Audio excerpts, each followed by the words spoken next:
So in chapter 8, Locke details how exactly it is that people in a state of nature can form a community out of the state of nature. And according to Locke, it's not very hard. You do it through consent, through agreement to form a community wherein the majority have the right to act on behalf of the whole.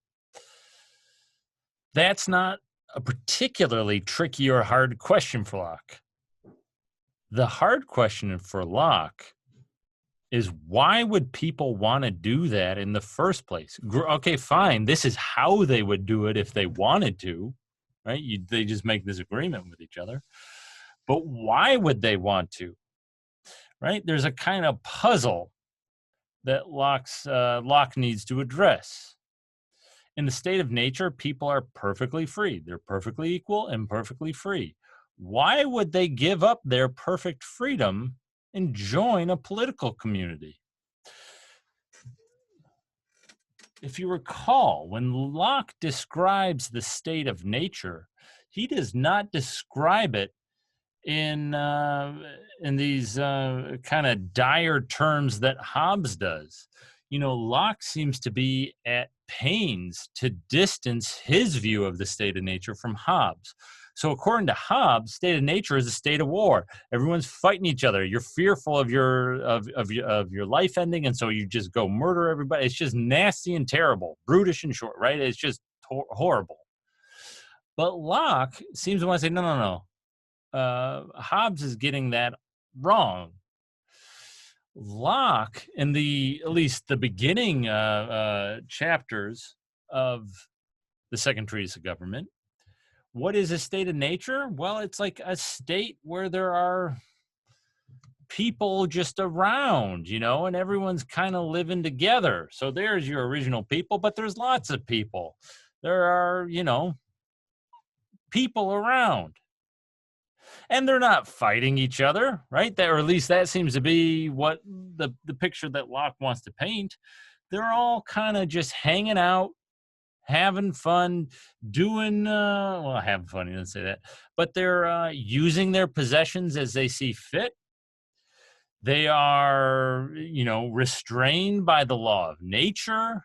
It seems to be a really nice picture of humanity, right? Things are just great. Everyone's free to do as they see fit to do. The law of nature, everyone, and no one's going to violate it, it seems, maybe, I don't know, because anyone can be a judge. And, a state of nature is not a state of war. It's just great and perfect. Well, this is what drives the puzzle. If the state of nature is so perfect, why would we ever want to leave it? How is Locke going to solve the puzzle? Well, here in chapter 9, what he does is he says, this picture of the state of nature, wrong. That's not what it's actually like. What do you mean? What? That's not what the state of nature is actually like, Locke wants to say. He never said it was exactly like that. He said it's not a state of license. Well, okay, but I thought that meant people weren't going around murdering people. No.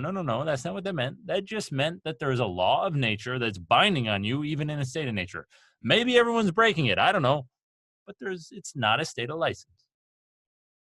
But it's not a state of war. Well, yeah, because the state of war is when one person's kind of imposing on another person or is forcing themselves on another person in violation of their life, liberty, or property.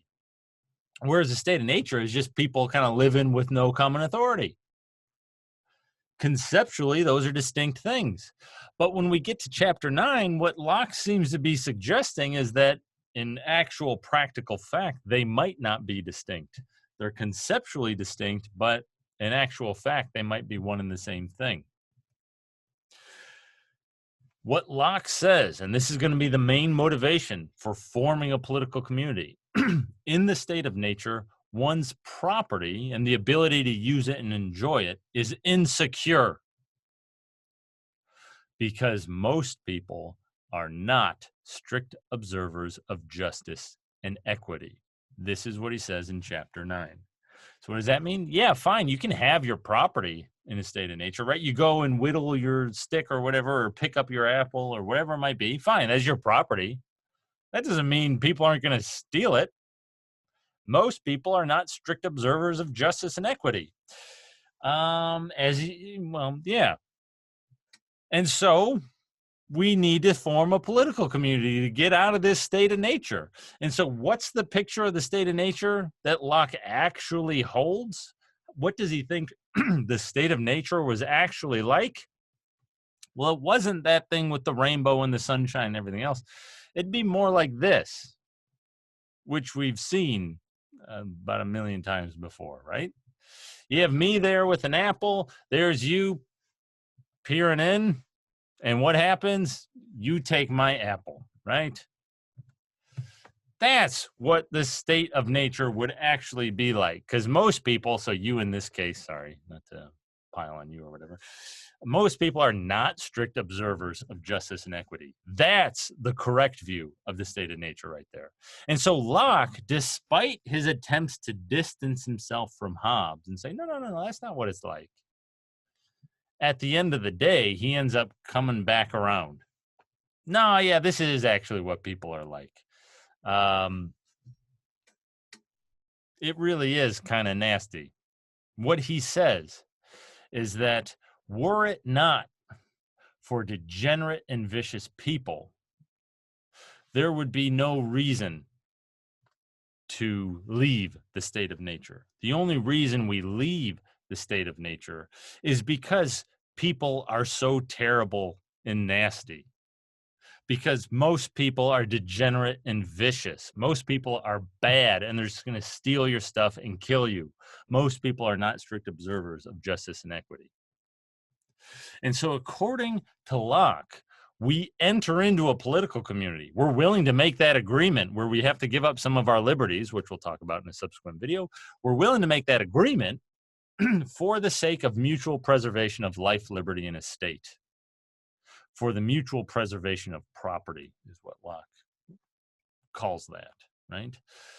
So that I don't die, so that my freedom's not taken away, so you don't take my property, my possessions, right? And I won't take yours, and we'll protect each other, right? And so we enter a political community for this kind of mutual protection. That's Locke's view. The political community exists for the sake of this kind of mutual protection, because in a state of nature, we're exposed to the danger that degenerate and vicious people pose. They're going to take your stuff and they're going to kill you. And so Locke, at the end of the day, wants to give the same answer that Hobbes gave. Why do we form a political community? Because the state of nature is nasty. It's not as rosy as he was suggesting at first, right? I think he was trying to put distance between himself and Hobbes, because Hobbes, to a lot of people, looks kind of crazy. Like, really, that's what people are like? It's just war. It's that nasty. So we do anything to avoid a state of nature. Locke wants to say, no, it's not so bad as that. I'm not painting such a dire picture. But actually, he is at the end of the day, right? Because he has to come back around. Otherwise, there's no reason for people to leave the state of nature.